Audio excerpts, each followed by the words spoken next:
अच्छा, हम लोग अब स्टार्ट करते हैं। जो हमारा सेशन जो पहला हम इसमें स्टार्ट करेंगे वो होगा entity framework, language integrated query और लैम्डा एक्सप्रेशन अनोनिमस वेरिएबल। उसको देख के देन फिर हम एक्सएमएल को देख लेंगे कि एक्सएमएल में आप उसको एज ए डाटाबेस कैसे यूज़ कर सकते हो। जैसे कुछ वेबसाइट्स होती हैं तक एक्सएमएल लाइट वेट बहुत होती है। तो अगर आपकी simple profile related application website है जिसमें सिंपल आप अपनी प्रोफाइल वगैरह मेंटेन कर रहे हो, तो वहाँ प्रेफर किया जाता है आप एक्सएमएल को as a database save use कर लो। तो एक्सएमएल राइट कैसे की जाती है, एक्सएमएल रीड कैसे की जाती है, वो स्टेप में देख लेंगे। फिर हम लोग मास्टर पेज और चाइल्ड पेज का जो डेमो है वो व्यू कर लेंगे। देन उसकी डिप्लॉयमेंट और देन फिर मोबाइल एप्लीकेशन डेवलपमेंट। तो ये क्विकली हो जाएगा, तो इतनी ज़्यादा डिफ़िकल्ट चीज़ें नहीं हैं।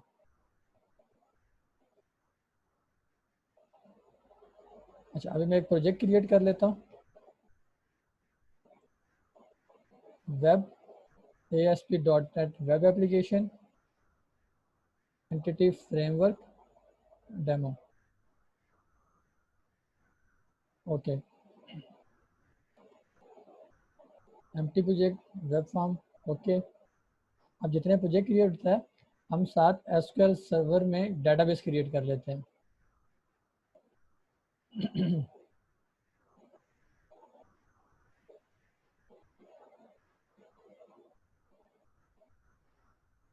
एसक्यूएल सर्वर ओपन हो रहा है।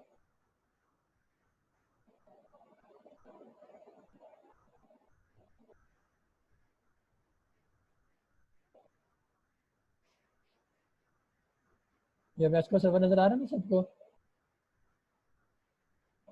आ रहा सर। Yes sir. ओके, अब मैं यहाँ पे डेटाबेस क्रिएट कर लेता हूँ EF_DB।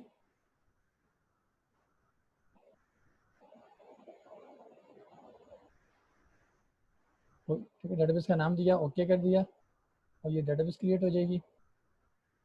अब इसमें मैं सिंपल सा अभी फिलहाल एक टेबल क्रिएट कर लेता हूँ एम्प्लॉय का या स्टूडेंट का कर लेते हैं।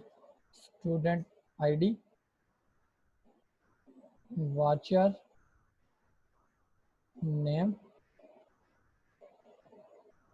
Watcher class varchar. बस सिंपल से ये, जिसको हम प्राइमरी की बना देते हैं। एंटिटी फ्रेमवर्क में एक चीज़ कंपलसरी है कि इसमें प्राइमरी की होना ज़रूरी है, उसके विदाउट आप उसको यूज़ नहीं कर सकते हो टेबल को एंटिटी फ्रेमवर्क में। प्राइमरी की होना मस्ट है। ये टेबल मेरा क्रिएट हो गया। अब मैं विजुअल स्टूडियो में वापस आ जाता हूँ। अब इसमें हम एक फॉर्म क्रिएट करते हैं। ठीक है, सोल्यूशन एक्सप्लोरर में ये आपके पास प्रोजेक्ट नेम आ रहा है। प्रोजेक्ट नेम पे right click, add web form, FRM page 1।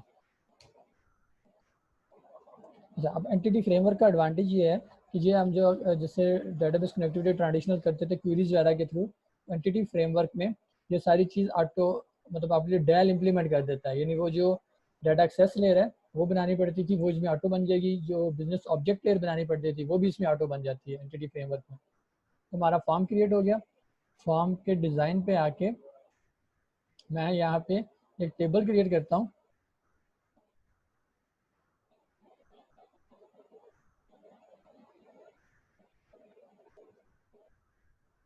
यहाँ पे टेबल क्रिएट करता हूँ, 2 रोज और 2 ही कॉलम, और 50% इसकी विड्थ सेट कर देते हैं। अलाइनमेंट इसकी सेंटर कर देते हैं। ओके कर दिया, ये टेबल आ गया। इसमें हम लेबल्स क्रिएट कर लेते हैं।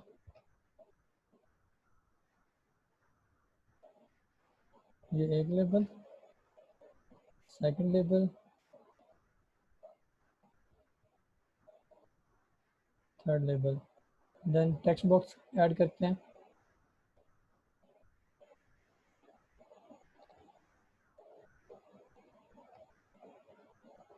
और देन थर्ड टेक्स्ट बॉक्स। ये फर्स्ट हमारा लेबल हो जाएगा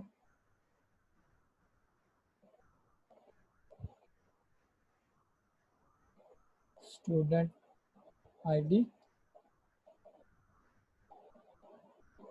then second name,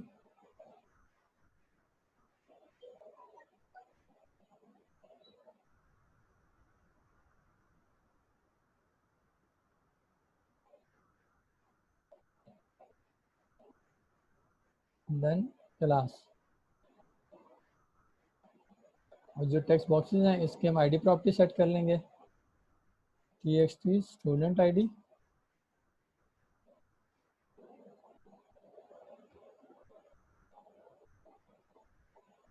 txt name और then txt class. Third row में बटन चाहिए, फोर्थ रो में, तो ये मैं सिलेक्ट कर रहा हूँ, ठीक है। मैंने ड्रैग करके इसे सिलेक्ट किया और इसको राइट क्लिक किया, मॉडिफाई में जाके मर्ज सेल्स, ये मर्ज हो गया, ताकि यहाँ पे मैं एक बटन क्रिएट कर सकूँ।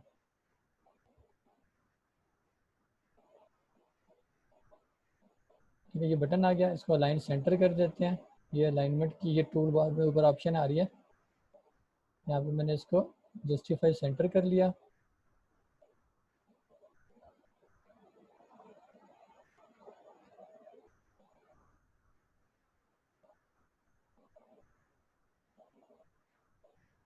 ओके,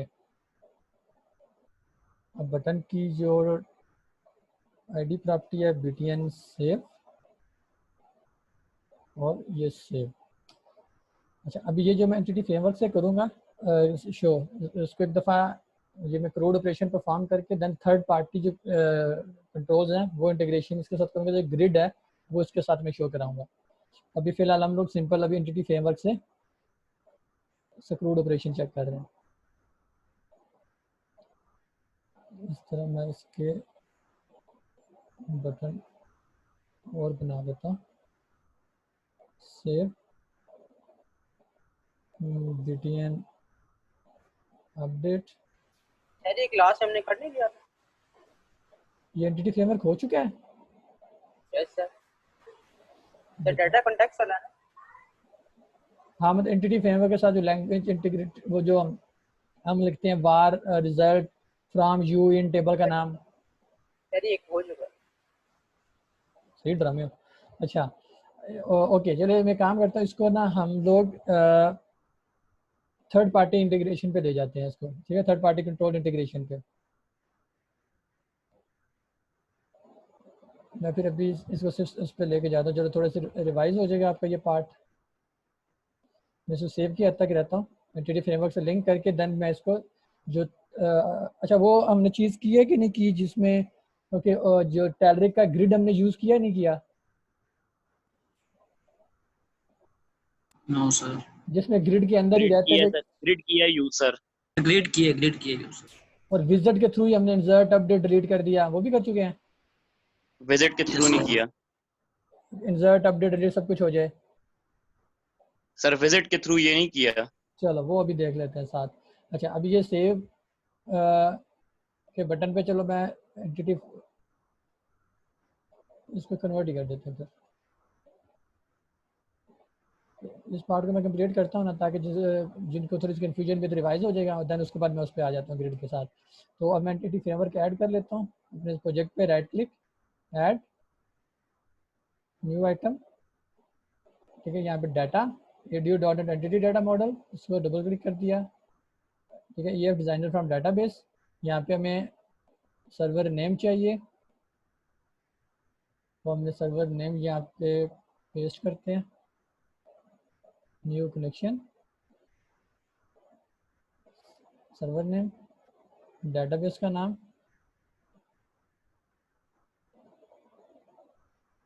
ठीक है, ओके कर दिया। Next, entity framework 5.0, next. ये टेबल्स आ गए, एक ही टेबल है हमारे पास, हमने और टेबल को क्लिक कर दिया, फिनिश कर दिया। तो ये हमारे सामने एंटिटी फ्रेमवर्क बना हुआ आ जाएगा कि उसने डेल भी इम्प्लीमेंट कर दी और बिजनेस लॉजिक लेयर भी हमारे लिए इम्प्लीमेंट कर दी।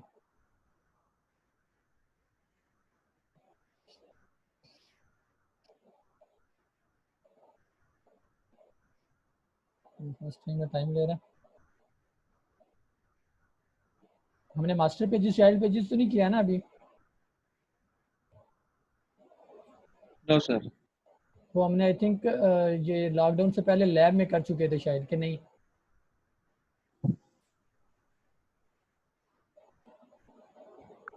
इम्प्लीमेंट नहीं किया सर।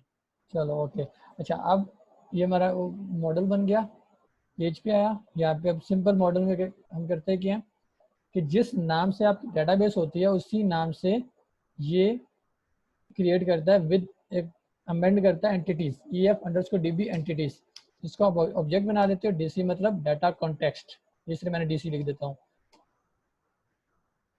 और देन जो आपका टेबल का नाम होता है आप उसका ऑब्जेक्ट बना देते हो, उस नाम से क्लास बनी हुई है,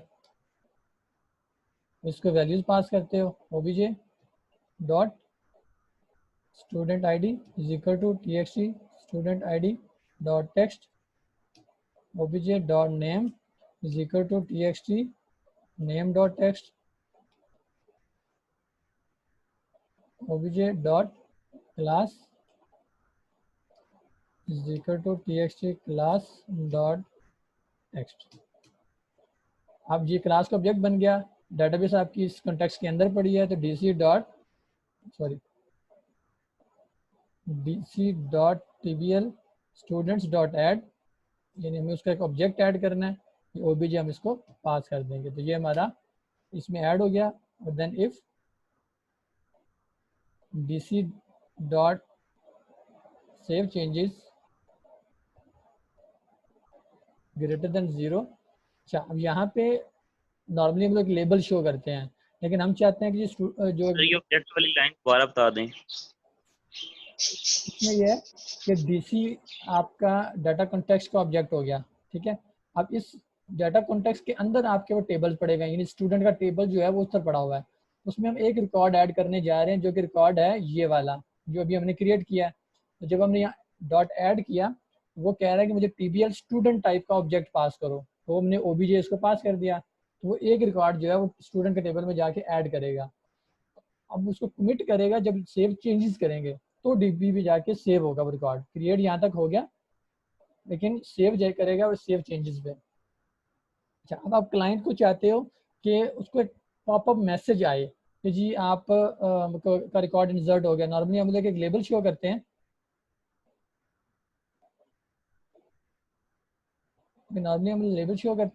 लेकिन अगर आप पॉपअप शो करना चाह रहे हो तो यहाँ पे हम देख सकते हैं रिस्पॉन्स डॉट राइट, यानी अभी ये आपको दो चीज़ें नज़र आ रही हैं इसमें। एक हम पॉपअप दिखा सकते हैं, सेकंड है कि आप जावास्क्रिप्ट का कोड बिहाइंड में यूज़ कैसे कर सकते हो, ये दोनों चीज़ें इसमें कवर होंगी। देखो, अब जावास्क्रिप्ट का कोड लिखते हो तो क्या लिखते हो, स्क्रिप्ट, फिर स्क्रिप्ट का टैग क्लोज करते हो आप, ठीक है, ये जावास्क्रिप्ट का कोड है। और यहाँ पे हम लिख देते हैं अलर्ट, ठीक है, ये ब्रैकेट। अब यहाँ पे डबल कोट की जगह सिंगल कोट हम लिखते हैं, और यहाँ पे मैसेज लिख दोगे रिकॉर्ड इंसर्टेड, तो यहाँ पे सेमीकोलन, ठीक है। अब ये क्या करेगा, ये अब आपको पॉपअप शो करेगा जिससे रिकॉर्ड इंसर्ट होगा। अब मैं इसको व्यू इन ब्राउजर करता हूँ, चेक कर लेते हैं।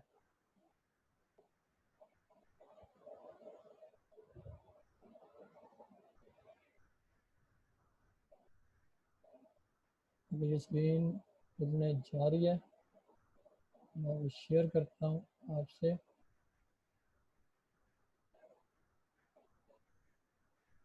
ठीक है, शेयर स्क्रीन शेयर होगी ना रिजल्ट वाली। Yes sir.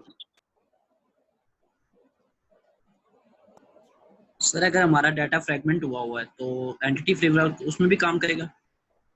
फ्रेगमेंट हुआ से मतलब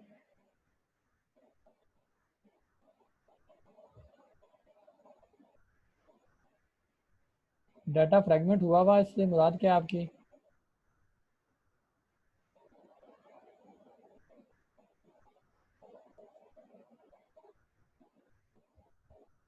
ये किसने क्वेश्चन किया था?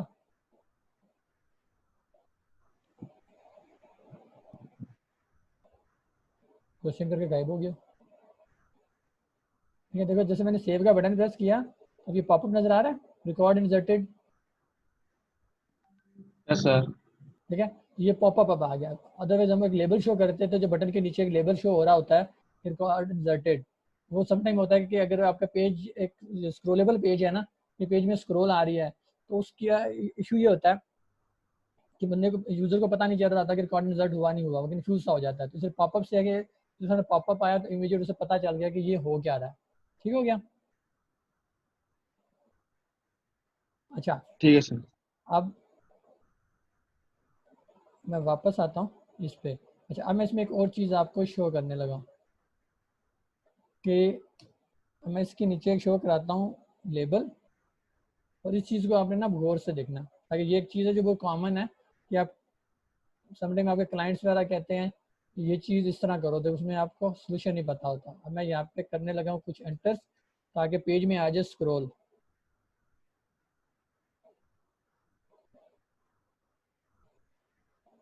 मैंने व्यू इन ब्राउज़र किया अगेन, और ये मैं अब अगेन आपसे स्क्रीन शेयर करता हूँ। अच्छा, अब ये नज़र आ रहा है कि बटन ये नीचे चला गया, ठीक है ना। अब मैं इस पर कुछ रिकॉर्ड एंटर करने लगा हूँ। अब ये सेव का बटन प्रेस किया, ओके। अब ये बिल्कुल टॉप पे आ गया ना दोबारा, ठीक है। अब अगर क्लाइंट समटाइम ये रिक्वेस्ट करता है कि जहाँ पे क्लिक हुआ पेज, यानी सेव का बटन क्लिक हुआ है, तो मेरा कंट्रोल यहीं पे रहना चाहिए था, सेव पे, बजाय कि वो पेज बिल्कुल टॉप पे चला जाता, उसे यहीं पे होना चाहिए था। ये मैसेज शो करने के बावजूद भी सेव पे आना चाहिए था। तो इसके लिए आप सिंपल एक चीज़ करते हो, विजुअल स्टूडियो में वापस आते हैं, सोर्स में जाते हो, ठीक है। अभी डिज़ाइन पे थे, पेज के सोर्स पे गए, टॉप पे जाके यहाँ पे तो बिल्कुल इसकी ये डायरेक्टिव लाइन होती है, पेज डायरेक्टिव कहते हैं इसको। इसमें आप लिखते हो maintain scroll position on post back true, ठीक है। तो पोस्ट बैक होने पे भी उसकी स्क्रॉल पोजीशन मेंटेन करेगा।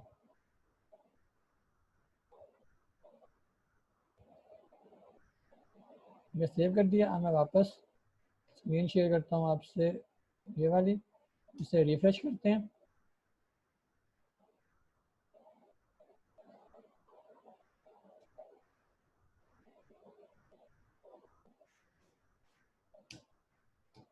ठीक है, ये देखें, अब मैंने सेव करने के बाद भी वो वापस सेव के बटन पे आया। ये सबको क्लियर हुआ पॉइंट? Okay sir.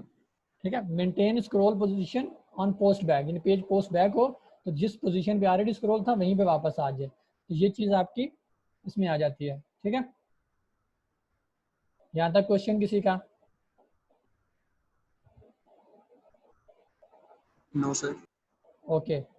अच्छा, वो पहला क्वेश्चन किसने किया था फ्रेगमेंट वाला? सर वो सो गया सर, वो क्वेश्चन करके सो गया। चलो, अच्छा, अब मैं ये जो एंटर्स प्रेस किए थे ना, टैब्स की थी, ये मैं रिमूव कर देता हूँ, ब्रेक्स। अब हम करने लगे हैं कि थर्ड पार्टी जो कंट्रोल इंटीग्रेशन, उसमें सिंपल ये है कि अब देखो, अब सेव, अपडेट, डिलीट, सर्च, ये कोडिंग जो है हम लोग थ्रू प्रॉपर इस तरह कोडिंग के कर रहे थे। अब अगर हम रैड का ग्रिड यूज़ करते हैं, ठीक है, यूज़ करने से पहले सब, जब भी आप कोई भी थर्ड पार्टी कंट्रोल या जैसे टेलरिक हम यूज़ कर रहे हैं, इसको जब अपने पास यूज़ करने जा रहे हो तो सबसे पहले रैड स्क्रिप्ट मैनेजर ऐड करना ज़रूरी है। ठीक, एक स्क्रिप्ट मैनेजर एक पेज पे होता है।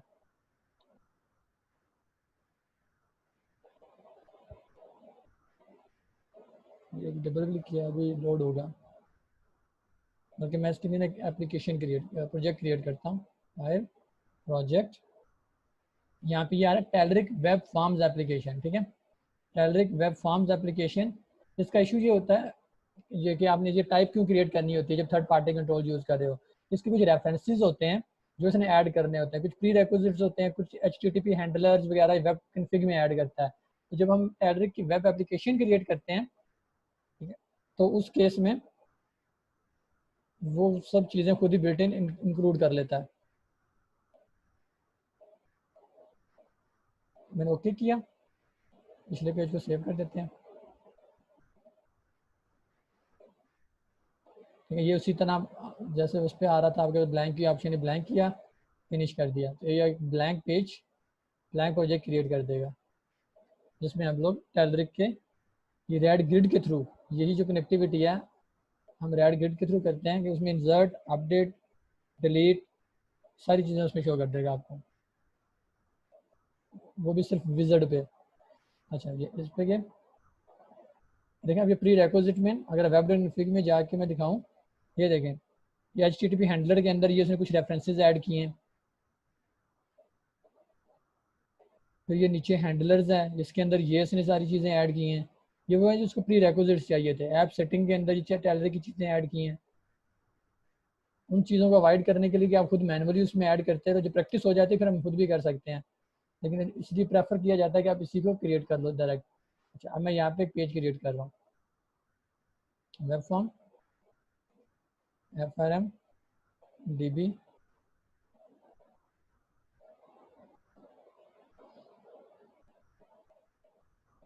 डिज़ाइन पे जाके यहाँ पे मैं एक तो रेड स्क्रिप्ट मैनेजर डालूंगा,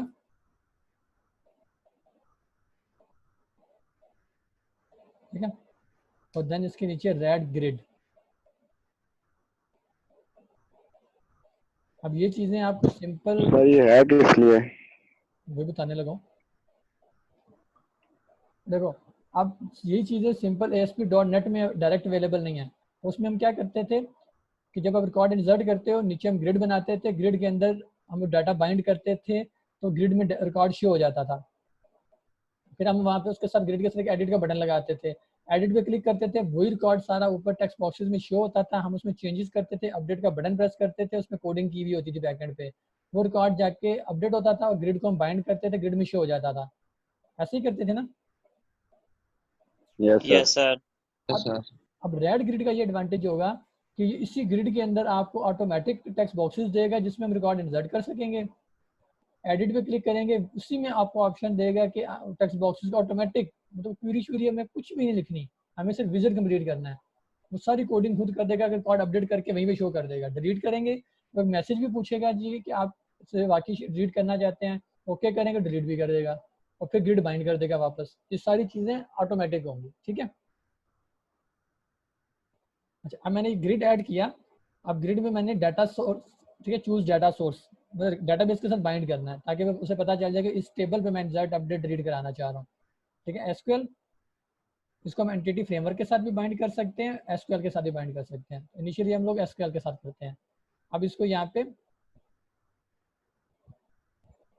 कनेक्शन स्ट्रिंग चाहिए, सर्वर नेम, ठीक है, सर्वर नेम मैंने पेस्ट किया, डाटाबेस का नाम, जैसे हम सिंपल डाटाबेस कनेक्टिविटी करते हैं, ये हमारी डाटाबेस आ गई, टेबल, ओके नेक्स्ट, ठीक है। वो कनेक्शन स्ट्रिंग बना रहा है, हमने कहते हैं बना दो, यस, ये टेबल आ गया, ठीक है। ये मल्टीपल जो भी टेबल होंगे जिस टेबल को बाइंड करना चाह रहे हो, ठीक है। स्टूडेंट ID नेम क्लास, ठीक है। अब ऑर्डर बाय आप करना चाह रहे हो कि जी स्टूडेंट नेम वाइज ऑर्डर कर देना, ओके। अब एडवांस क्या है, आप अगर चाहते हो इंसर्ट अपडेट डिलीट सब कुछ परफॉर्म करना है तो एडवांस में जाके इन दोनों ऑप्शन को टिक करना ज़रूरी है, ठीक है, ओके। तो इससे वो इंसर्ट अपडेट डिलीट की क्वेरीज बना देगा। नेक्स्ट टेस्ट क्वेरी, ठीक है। अब ये देखो तीनों रिकॉर्ड उसने यहाँ शो कर दिए। फिनिश करता हूँ, ये इसकी बाइंडिंग होगी, स्टूडेंट ID नेम और क्लास, ठीक हो गया। अच्छा अब अगर आप इनके हेडिंग ज़रा नेम शेम ऊपर चेंज करना चाहते हो, ये ओपन कॉन्फ़िगरेशन विज़ार्ड होता है, ठीक है। इसकी जो टॉगल एरो है इसे क्लिक करते हैं, ये ओपन कॉन्फ़िगरेशन विज़ार्ड, क्लिक किया, ये लेफ्ट साइड पे मास्टर टेबल व्यू, इसके अंदर कॉलम्स। अब ये वो कॉलम आ रहे हैं स्टूडेंट ID नेम क्लास, और इसकी अल्फ़ाबेटिक ऑर्डर में यहाँ से हम कर देते हैं इसको। ये इसकी जो हेडर टेक्स्ट की प्रॉपर्टी होगी ये क्लास नेम स्टूडेंट ID लिखा हुआ है, हम इसे सिंपली ID कर देते हैं, ठीक है। हेडर टेक्स्ट में चेंज कर रहा हूँ। अच्छा इसमें अब एक बटन ऐड करना चाह रहा हूँ जो रिकॉर्ड डिलीट करेगा, बटन सेलेक्ट किया, ठीक है, ये बटन ऐड हो गया। इसकी अब टेक्स्ट प्रॉपर्टी में मैं लिखना चाह रहा हूँ डिलीट, ठीक है, टेक्स्ट प्रॉपर्टी में डिलीट, और इसकी कंफर्मेशन मैसेज जब वो डिलीट करे तो मुझसे कंफर्मेशन टेक्स्ट पूछे, are you sure to delete, ठीक है।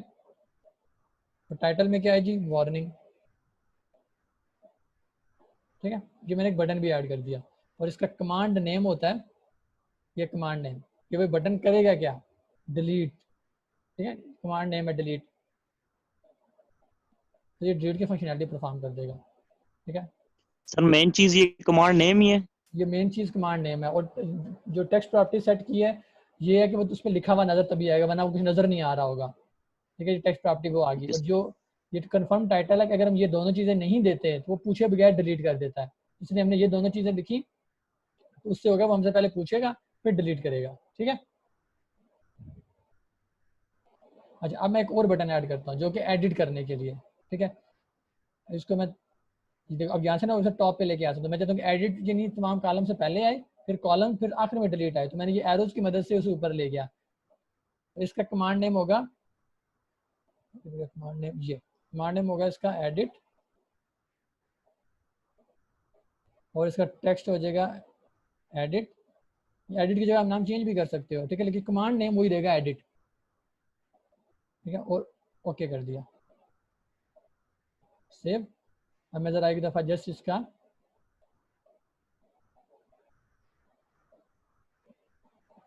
व्यू इन ब्राउज़र किया ताकि हम इसको व्यू कर लें कि क्या सिचुएशन चल रही है। ये मैंने स्क्रीन शेयर की।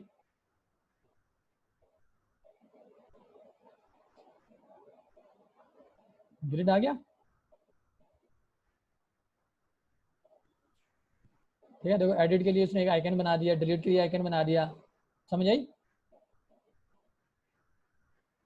ठीक है सर। ठीक है, अच्छा यस सर।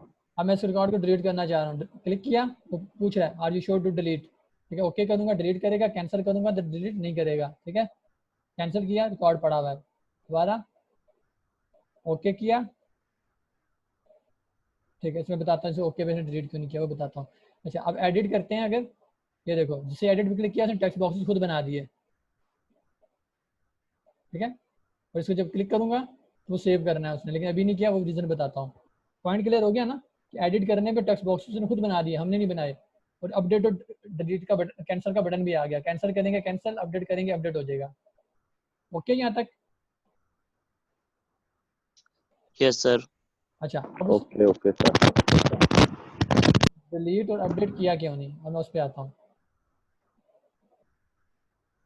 अच्छा अब जब हम ग्रिड बाइंड कर लेते हैं, जब हमने सेटिंग वगैरह कर ली, तो इसकी प्रॉपर्टीज में जाके यहाँ पे देखो ये आ रहा है अलाउ ऑटोमेटिक डिलीट, इंसर्ट और अपडेट। ये फॉल्स हुए हुए हैं, इनको आपने ट्रू करना है।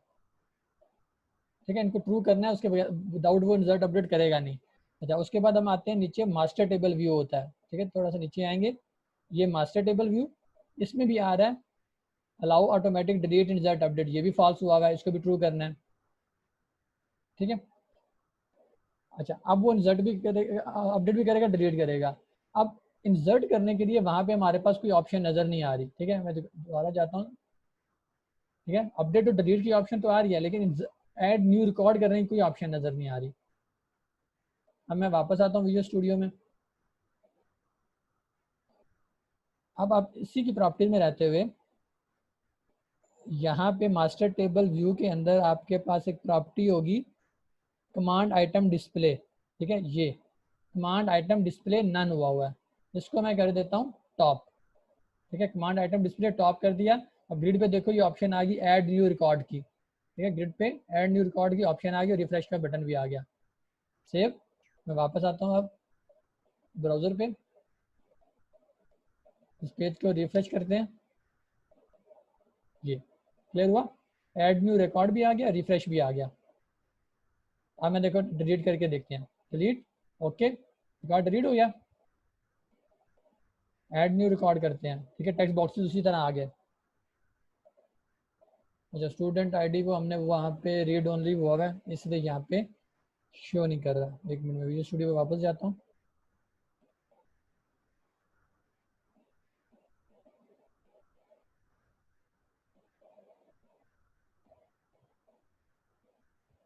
ठीक है, स्टूडेंट आईडी यहाँ पे प्राइमरी की होने की वजह से उसने रीड ओनली ट्रू कर दिया उसको। ठीक है, उसकी रीज़न ये होती है कि जब आप अपडेट या डिलीट करते हो ना, तो एक्चुअली अपडेट जब करते हो तो आप प्राइमरी की बेस पे अपडेट कर रहे होते हो, और प्राइमरी की ही अगर आप चेंज कर दो तो रिकॉर्ड अपडेट नहीं होता, इसलिए उसने रीड ओनली किया हुआ। मैं जब इंसर्ट करना चाह रहा हूँ इसलिए मैं इसको अगेन ट्रू कर रहा हूँ। Add new record, student ID MCS 001, name Umar, screen नजर आ रही है। Oh sorry. ठीक है, ऐड न्यू रिकॉर्ड किया। अब मुझे आईडी भी एज ए टाइपेबल नज़र आ रही है कि आप इसमें टाइप कर सकते हो। और क्लास में मैंने MCS लिख दिया, सेव, ये सेव हो गया, ठीक हो गया। और एडिट करना चाह रहा हूँ तो मैं एडिट भी कर सकता हूँ। 700 800 क्लियर हो गया। अब देखो सिर्फ विजिट के साथ इंसर्ट, अपडेट, डिलीट सारी चीज़ें हमारी परफॉर्म होगी। पॉइंट क्लियर है? Okay sir. अच्छा, अब इसके बाद एक और क्वेश्चन आता है, जब किसी क्लाइंट के लिए कोई चीज़ बना रही होती हो या कोई आपका सुपरवाइजर है, कोई सीनियर है, वो कहता है यार अब जैसे क्लास अपडेट होती है, ठीक है, आप पूरी की पूरी क्लास मतलब छठे सेमेस्टर 7वें में चलेंगे, अब सबका सेमेस्टर चेंज करना है, तो अब एक एक को एडिट करता फिरूँ, ठीक है, तो हेक्टिक जॉब है। वो कहते हैं कि यार ऐसा कुछ हो कि मैं सबको यहाँ पे मतलब 6 को 7 7 7 7 करता, जो लास्ट पे एक दफ़ा सेव का बटन प्रेस करूँ सारे सेव हो जाए। क्वेश्चन समझ आया? Yes sir. ठीक है, कि इंडिविजुअल को आप वन बाय वन हर एक को इंसर्ट मतलब अपडेट करने की बजाय तमाम रिकॉर्ड चेंज कर लो, तमाम रिकॉर्ड चेंज कर लो और एट द एंड एक सेव का बटन प्रेस करने पर रिकॉर्ड सेव हो जाए। तो उस काम के लिए ठीक है, मैं विजुअल स्टूडियो पे आता हूँ।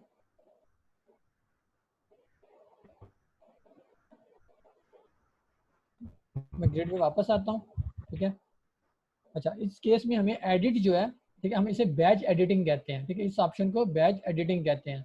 एक तो पहले मैं जो एडिट का हमने बटन बनाया था, मैं इसको फॉल्स कर देता हूँ, ठीक है, ताकि हमें अब इस ऑप्शन को यूज़ नहीं करना, हम इसकी एक बिल्ट इन ऑप्शन यूज़ करेंगे।